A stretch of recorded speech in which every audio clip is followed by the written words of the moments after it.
Şimdi malumunuz İslamiyet kadın ve erkek bütün insanlık için gelmiştir. İslamiyet'in o farz ibadetlerinden kadın ve erkek herkes mesuldür. Yani oruç tutmakla hem kadın Müslümanlar hem erkek Müslümanlar aynı derecede sorumludur. Namaz da böyledir. Namazı kadın ve erkek hep beraber kılma mecburiyetimiz var. Bizim maalesef vilayetimizde, Anadolu'nun epeyce vilayetlerinde kadınlarımıza yönelik camilerimizde abdest alma, lavabo ihtiyaçları gözetilmemiş ve yapılmamış. Buna ilaveten kadıncağız abdestli olsa dahi evinden çıksa abdestli, işi icabıdır, ziyarete gelmiştir. Her neyse veyahut da merakından olabilir. Kadının da camide namaz kılma hakkı vardır. En tabi hakkı. Buraya giden kardeşlerimiz bu Mekke ve Medine'de çok açık ve net görüyor değil mi? Aynı şekilde bir kadın camilerimize geldiğinde camilerin bir kısmının kadınlara ayrılmış mekanların olması lazım. Maalesef yok. Hadi camilerimizde bazı camilerimizde küçük mekanlar ayırt ettik. Öyle bir yer temin ettik. Ama abdest alma mekanlarımız maalesef ki yok.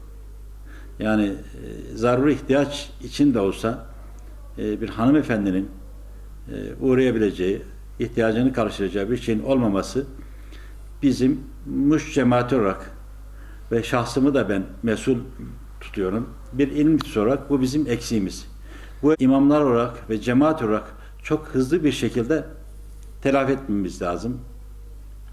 Şu anda bizim yeni yapılan camilerimizde Lale Camimiz yeni yapıldı. Orada arkadaşlarımız bayanlara yönelik bir yer hazırladılar. Onların da gözünden kaçmışlar. Şu anda Zafer Bey'in yaptırdığı Hacı Salih Camii'nde orada sırf bayanların namaz kılacağı, bayanların abdest alacağı çok nezih mekanlar yapılıyor. İnşallah bizim yapmayı düşündüğümüz, şu anda arsasını arıyoruz. Ön çalışmalarımız hızlı şekilde devam ediyor.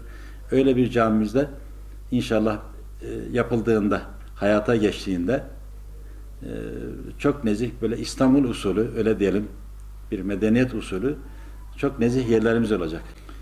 Şu anda biz arkadaşlarla bunu 6-7 ay önce görüştük. Bu sizin bahsettiğiniz konuyu.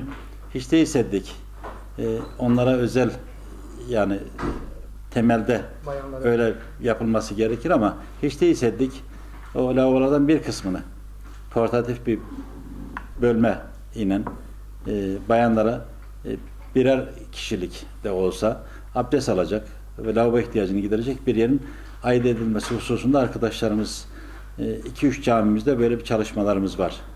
Geçici bir çalışma ama benim istediğim şekilde böyle kalıcı bir şey değil. Bu köy minibüslerimizin olduğu bu civarda Hacı Şeref Camii etrafı, aşağıda bu eski diş hastanesi dendiğiniz o kısımlarda çok zaruri bir ihtiyaç. Bunu çok acil, hızlı bir şekilde çözmemiz lazım. Bu hususta bizim belediyenin desteğine çok ihtiyacımız var. İhtiyaçlarımızı biz kendi imkanlarımızdan zor karşılıyoruz. Belediyemizin bu hususta bize ciddi destek vermesi gerekiyor. Şeyler yapacağıma inanıyorum.